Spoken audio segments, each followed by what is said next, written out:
welcome to Just Talk Funerals with me, Jason Threadgold. And me, Nicola Threadgold. Just Talk Funerals is all about the funeral industry, the people that work alongside us, and an insight into what we do. We will have some special guests along the way, sharing their experiences and how their professions overlap with what we do.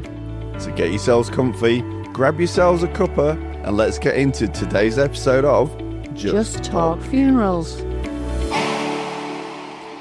Hello and welcome to today's podcast.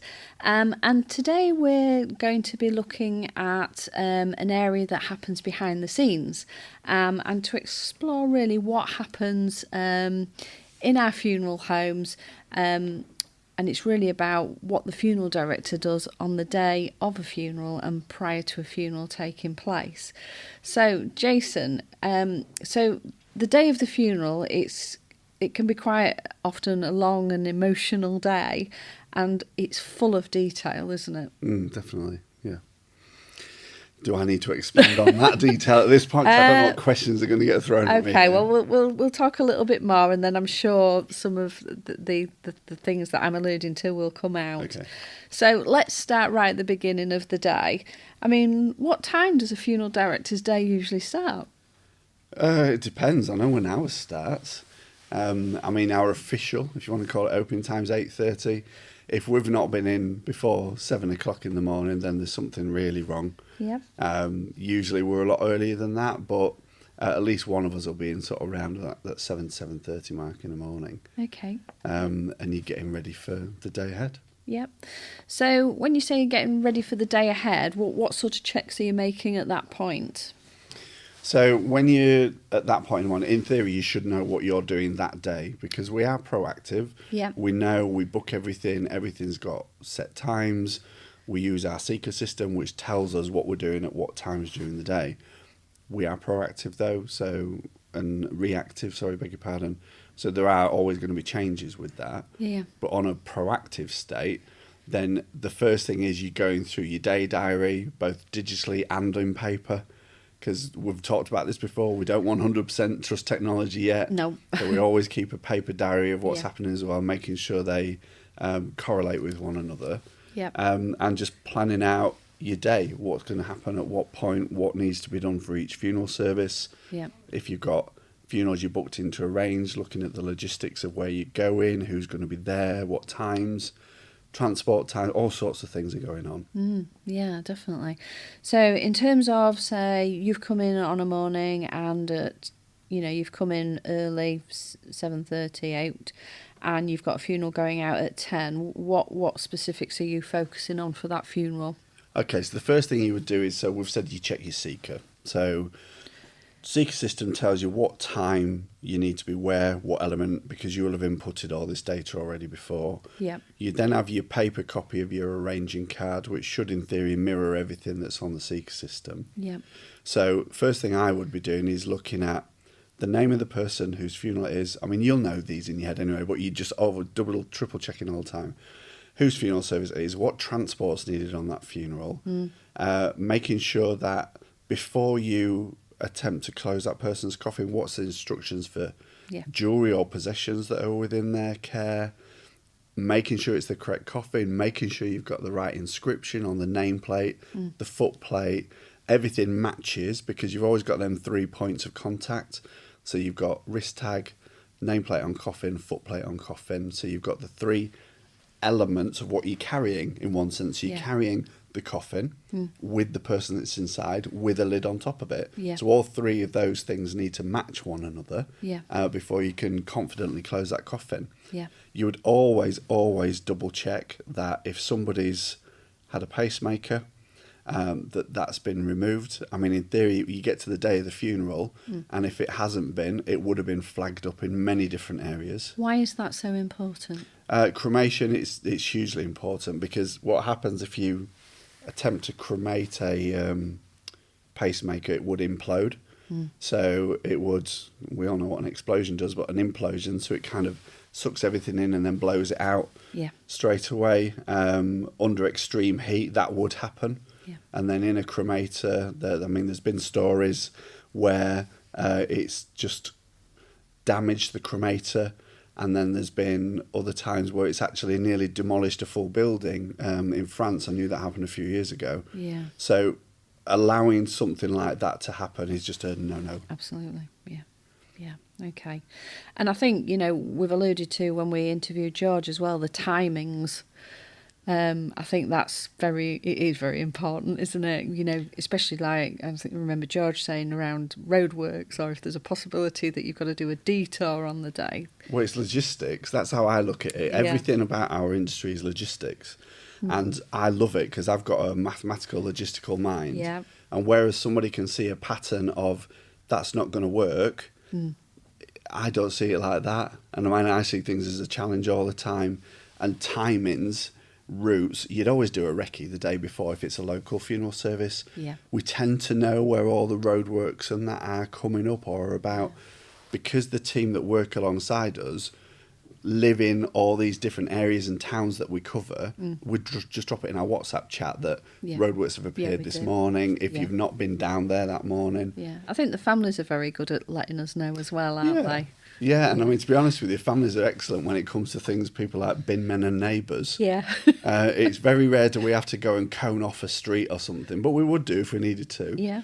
But they'll just drop a little note round some of the neighbours. And we've been known to do it on their behalf sometimes where they don't feel they want to put that pressure on the neighbours. Yeah. So we'll either door knock or we'll just drop a little note to the door saying on this day, this time, would you mind awfully not parking your car half on and half off the pavement just to allow us access. And most people are quite receptive of that. Yeah. Yeah. Excellent. So how important is it to you that everything feels calm and well prepared before the family arrives or we pick up the family? Or do we feel it is calm? For the benefit of those who are attending the service, the immediate family, friends, then we would give nothing but calmness across. Whether it is or whether it isn't is not their concern. No. They're, in one sense, paying us to make sure that everything goes right, and we're planners. We're much like a wedding planner, we're funeral planners. It's our duty and job to make sure everything runs smoothly. And we talk about this a lot, the swan effect, don't we? We do. Above the water, you wouldn't know if something is a little bit amiss or something needs to be changed. We would never put that pressure on a family. We would be dealing with that, and our little legs would be kicking underneath the water, making sure everything goes right. Yeah, definitely. And sort of in terms of, it's not just, I don't want to sound wrong this, but it's not just about the funeral director, is it, on the day? There's the driver bearers, there's the admin team that have been working hard over probably the last 10 days to 2 weeks to make sure that everything is ready, the mortuary team as well. How do we make sure that everybody is briefed? Well, in the morning, it comes down to 9 a.m. every morning. We have what's called the huddle. So that's where everybody that's in head office gets around the main front office. We all sit down and we link up by teams with all the other sub-offices. Yeah. And 10 to 15 minutes just going over what's going to be happening that day, what is expected of certain people and what appointments they've got. Yeah. Just checking it by the Seeker system. We've got paper diaries in every office, so just making sure that they all align with one another as well. Yeah. And you mentioned about the team there. I mean, we have funeral directors. We talk about the funeral directors a lot, so they get mentioned more than anybody else in one sense. Usually it's the people behind the scenes, isn't it? Yeah, I mean, the responsibility indefinitely falls upon your funeral director to make sure everything's in place. But if there was one person within that team that makes up that pyramid cog system, whatever you want to call it, had not done what they needed to do, then it could potentially all fall apart. So everybody plays a really key, vital role in getting from the point where somebody's passed away right to the point of funeral. Yeah. Here's a question for you, Jason. Do you ever take a few quiet moments either before leaving or when you're in the hearse, maybe on the way to a funeral? Do you ever just reflect? Every single time. Absolutely every single time. I mean, you could take the blood pressure of a funeral director just prior to a funeral taking place. Yeah. And actually the point to where you get people into that chapel or service space. Yeah. And it would be sky high. I can guarantee it would be sky high because they're thinking about that many things at the same time just to get perfection for the family. We get one shot at this and it's got to be right. And I'm not saying by any means I'm perfect. None of us are perfect. And in life, you're always going to make mistakes or get things wrong, but we aim for perfection. Yeah. And so long as you're doing that and you're focused on doing that, then it will be fine. But yeah, I often, and some of the rest of the team might think, what on earth's he doing? You can ask George and Lauren and Shannon even the same question, but they will be doing it as well, where it's just, this is all really intense. I just need a few seconds just to compress for a minute and then get straight back into it. And then everything's clear. Yeah. And that's obviously important, isn't it? Yeah. I mean, we talk about meditation, and I've had this conversation today with you and somebody else, haven't I? Yeah. But I struggle to meditate. I'd love to be able to meditate, but just for a few seconds, just to be able to turn around and get my own thoughts for a minute while I gather in advance of the service. Yeah, definitely. Okay. So leading on nicely from that, how do you prepare yourself mentally and emotionally for the day ahead? Blimey, that's tricky. If anybody truly knows me, then they'll know that I won't say I'm a stress head, but I thrive on pressure, and I really like pressure being put upon me, and I think I work better when there's more pressure. Yeah. I don't want stress, No. but I don't mind pressure, and I don't mind stuff getting thrown at me. Yeah. So it's sometimes better the busier I am, because I think, not with me, but I guess with some people, if you're quieter, complacency can step in. And you think, well, I'll leave that till later, I'll do that later.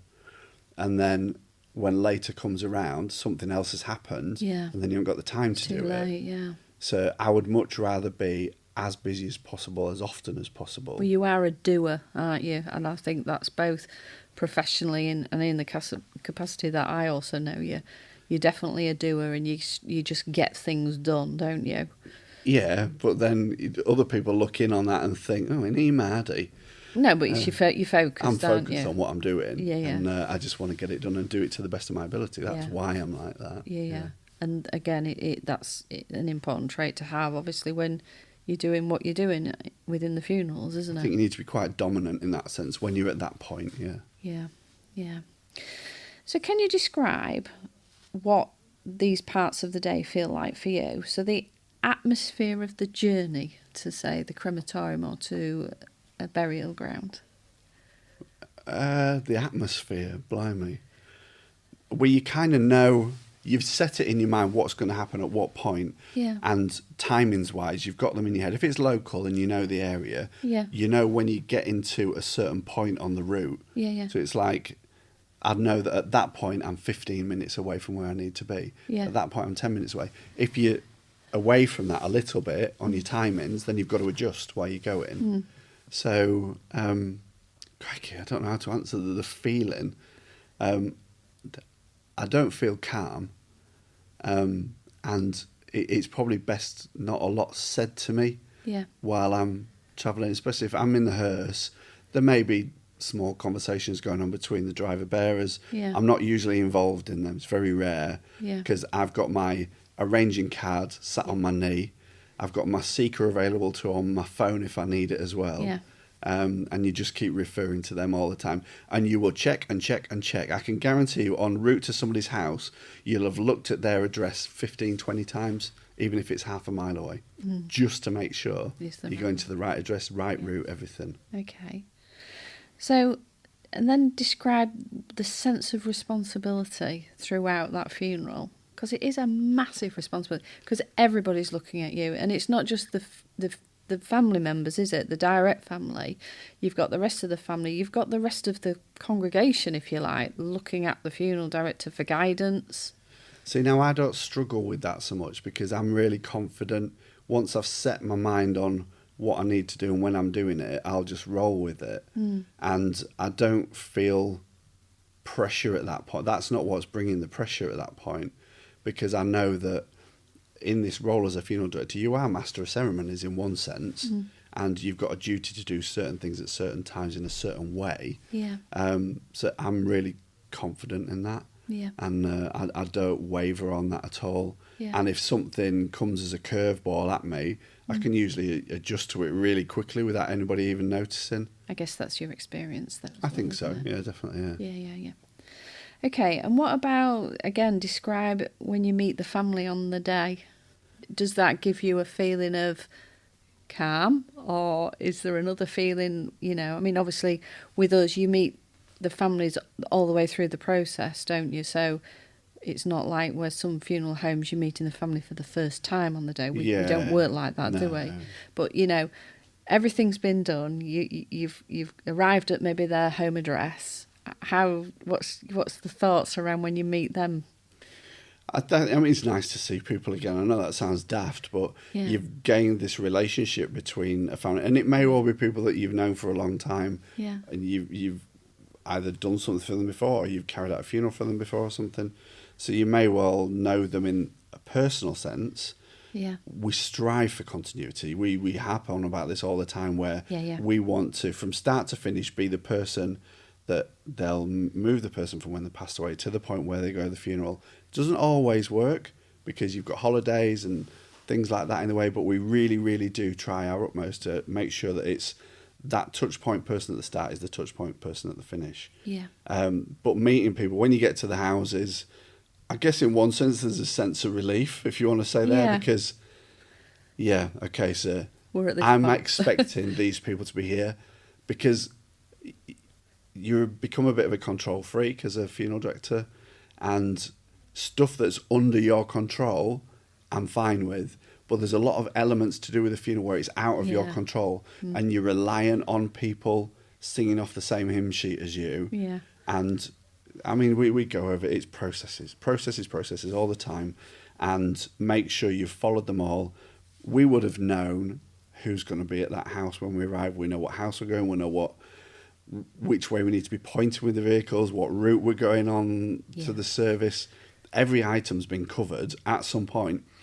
Whether the family know it or not, it's been covered. Yeah. Because the questions we're asking, quite leading questions sometimes, and we've gathered information from that maybe you would have thought we were getting something else from. Yeah. So we've taken a lot in the background. Okay. And another area of what I want you to describe is, we talk about the quiet dignity of the procession. So, like at our local crematorium, you stop at the top of the gates. It's quite a walk down. You walk in front of the hearse. It's that quietness. How important is all of that to you?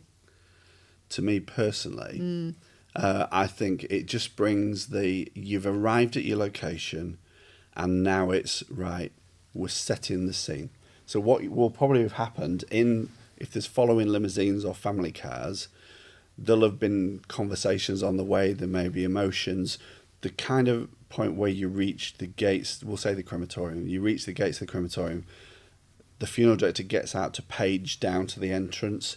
It's like, oh, now this is it. Yeah. This is where it's really going to start. Yeah. So we're going to be talking about the person, there's going to be a lot of heightened emotions. Yeah. And it's like, all of a sudden, and I've been in limousines before where people have been chatting away, laughing sometimes even en route. Yeah. And I can guarantee the minute you get to them gates and your funeral director gets out, it's silent, and it's just like, right, now it's happening. Yeah, yeah. I think there's a realism, isn't there? Yeah, we've reached that point. We're here. So this limbo time you've been in from death to funeral is over. Yeah. And now it's reality, and you're kind of facing that closure element, and that's when it can really draw emotion out of people. Yeah, yeah.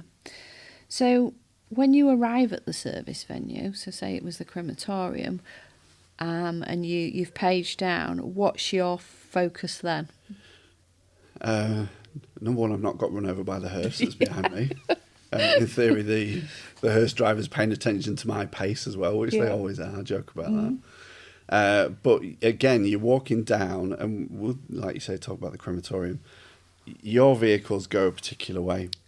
You will have given people instructions about what's going to happen with other vehicles if the family cars, it may well be, well, you follow us and then we'll move them for you. Or anybody that's following will point you into the car park. If the car park's full, we'll take you to the overflow car park. Yeah. If that's full, we'll take you to another area. Contingency. You've covered all Yeah. these. You've got 2 and 3 different ways of doing things.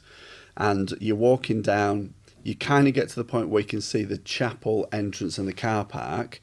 And you can see people stood in the car park waiting to go into the service. You can see your minister on the right-hand side or celebrant with your chapel attendant.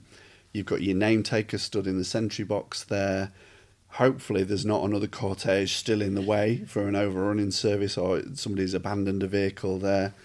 And then you reach a certain point, doff your hat, step to one side, bow as the hearse comes by you, and then you start directing vehicles again. You may well have told these people where they need to go, but again, you're telling people where they physically need to go. Yeah. So it might be point them into the car park or motion them to follow the hearse down. Yeah. So yeah, it goes on and on from there. Yeah. Okay. And and like we've said, at that point it is extremely emotional for the family members, isn't it? And so, arriving at the crematorium or a burial ground and going through that funeral service, what small gestures can you make to families so that make a big difference to them on the day? It's all about your focus on them. Yeah. I guess, and the focus on the person that's passed away. It's respect to everybody that's involved in it, including the person that's passed away. Yeah. How you guide them into the chapel, what you offer to them at the point where they're either getting in or out of the vehicles. It might just be old school assistants, offer them a hand, offer them an arm, push their wheelchair with them, all sorts of little things really. And it's just all about, it's not an act, any of it at all. It's genuine care behind it, where you just want to make sure that they're smothered in love and affection, because what they're now going to go through, I don't know why you're going to get me upset. I know, I'm feeling that as well. You smother them in it just so that you're trying to take away as much as you can, and you know full well you've done everything up until this point. You know you can't take what's coming away from them, and they've got to be they have to go through this process. And again, we can bounce this back onto direct funerals all day long. People that don't feel what a funeral's like, you're robbing yourself of it, and you need it. Yeah. I know we're getting upset now. We don't often show emotion in front of families, and I'm sorry about this. Not together as well. But it is all about them. It's the closure, isn't it? We talk about with all of our team, it's never about us. No. Some funeral directors, you look at them and you think, you're just making it about yourself. And why are you doing that? It's not about you, and it should be everything about them, because they're going through the worst point in their life. And you know full well, when you get them in that, you've set everything in place. Your celebrant vicars have got everything in place to talk and celebrate that person, but you cannot protect them from that emotion. And it's just being there for them at the point where they come in and the point where they come out. Yeah. Sorry about that. So let's say at the crematorium, you've led the family and the congregation into the crematorium. The doors have closed, and you don't very often stay within the chapel, do you? You tend to not immediately in there. There's occasions where we do, but not immediately in there. But we are there. Yeah. So and that's it. The service is happening. So where are you and the team then? What are you doing? Okay, so the team would have, at the point, if we're sticking with the crematorium, they would have bowed to the deceased. They would have made their way out to the back of the chapel, waiting for all of the congregation to come in, unless it's an exceptionally large funeral and we need them out of the way because we're going to need that space they're in. Yeah. They would then make their way out once the last person's come in. Funeral director would be the last person to leave. They would walk up the aisle after then bowing to deceased. Doors closed, so you've got chapel attendant at one door, funeral director usually closes the other door, and then it's kind of like a little scurry then, because flowers need to be out, cars need to be in the right area. If family have left cars, we need their cars moving down, we need all their keys back. Yeah. All within a matter of minutes. The team members, they may well be doing other duties, like they may have gone to collect people's ashes from a prior cremation. There might be paperwork needs dropping off into the crematorium office. It might be inclement weather. There's all sorts of things could be happening. But as quickly as possible, the funeral director either needs to get back into that chapel, or they need to be, a lot of the times, stood at the exit door of the chapel. So they've come in the backwards way into the crematorium, and they're stood the other side of the door, so that you're at the closest point to the person who's officiating over the service and the next of kin. So if for any reason you need to get in there quickly, your main focus is then people that are sat at the front. Everybody's the focus in one sense, but the main focus is that direct family. They're the ones that you're looking after at that point. And they're looking to you, aren't they? They are. So you need to be at the closest point possible, in my eyes, to be able to access them if you need to. And there's always going to be the odd instance where something happens in the chapel. You never know. The emotion takes over people. Yeah, people pass out. You get a lot of people passing out at funerals. Yeah. Only ever once have we ever had a fire alarm go off, which was different at the crematorium. But handling things like that, so you've got to be able to jump in and deal with whatever situation, because you are still at that point master of ceremonies. Much as your celebrant or minister is leading the service, you're still kind of in charge. Okay, so the funeral has taken place, the service, and the people then come out of the exit door. They spend a little time probably around the flowers, and then it's probably time to take them on to somewhere else where they may have a wake. And I know a lot of the times the funeral director will be the one that will then move into the limousine and take that family. So where we talked around at the beginning, where you've got the family, they get to those gates at the crematorium, and it's like totally different. Everybody goes quiet. It's very serious. You know, the realism hits.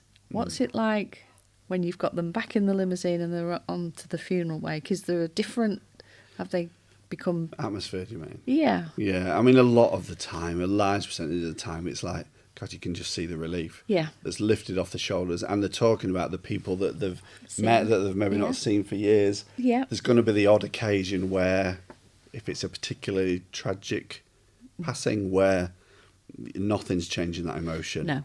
But I would always say, just be yourself when you're in that situation. I'm not going to profess to be anything other than what I am. So I will instigate conversation. We'll talk about all sorts of things. It might have nothing to do with the funeral whatsoever, just to get them talking and saying something and interacting. But you can certainly see that the emotions are different, lifted. And I'll just tell you a little quirky little thing. I use this loads of times. I don't know if I've ever said this to you, but a lot of the time, mourners that are in the car, they'll say, "Oh, it's Jason driving." I'm sure they say the same to like, "Oh, it's George driving," or "It's Lauren driving." And for years I've done it, and I don't know why, and it's pathetic really. I'll just say to them, "Yeah, I'll get a driving licence one day," and it does make them chuckle. It does make them chuckle still. And I think just for the viewers, you do have a driving licence, don't you? Yeah, definitely so. Okay, so and then obviously you'll take them to their wake. You'll drop them off there, come back to the funeral home. And is there anything else that you need to do when you return to the funeral home to do with that funeral? Well, yeah, I mean, a lot of the time you've got collection boxes and things that have been picked up after the service. So they need to go back into the office so that the ladies can unlock them and check the cash and checks that are in them between them. They then get them put through for banking.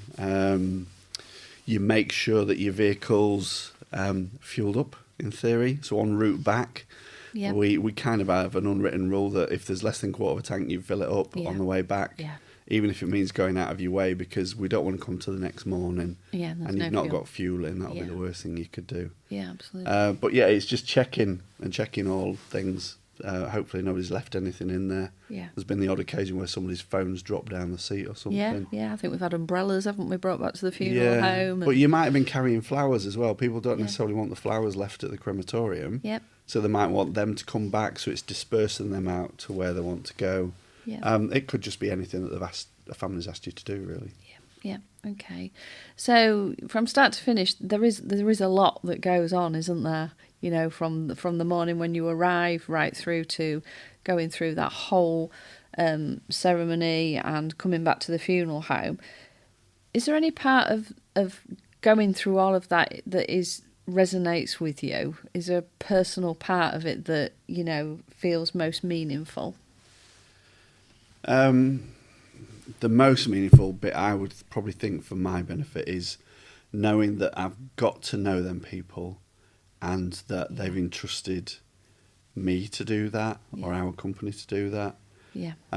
So yeah, I take a lot from people choosing us, because we're not the only funeral director around. You No. could choose from many, but they've entrusted us for whatever reason, and I really take a lot from that. Yeah. Yeah. No, that's been really interesting. Thank you. I think I've learned a couple of things today as well that I maybe didn't quite know. So thank you for sharing. So I hope you've enjoyed today's episode and that you appreciate the quiet professionalism that does go on a funeral director's day in the life of. Thank you for listening today, and we'll see you soon. Thank you for joining us for this episode of Just Talk Funerals. We really care about what you think. We'd love your feedback on the subjects raised today, or maybe you have a question you would like us to talk about in a future episode. You can contact us by emailing podcast@threadgoldfunerals.com. If you'd like to know more about what we do and the services we offer, then please head to jasonthreadgoldfuneraldirector.com. Thank you for joining us today, and see you next time.